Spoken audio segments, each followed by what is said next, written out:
ஒன்பது கோளும் ஒன்றாய் காண அங்கு கற்பகம் என்னும் கடவுளின் மெய்யில் ஒன்பது கோளும் ஒன்றாய் காண அங்கு கற்பகம் என்னும் கடவுளின் மெய்யில்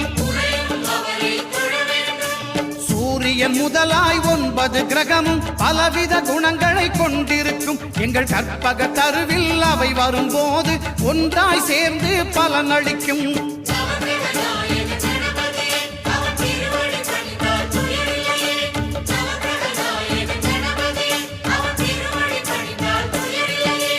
ஒன்பது கோளும் ஒன்றாய் காண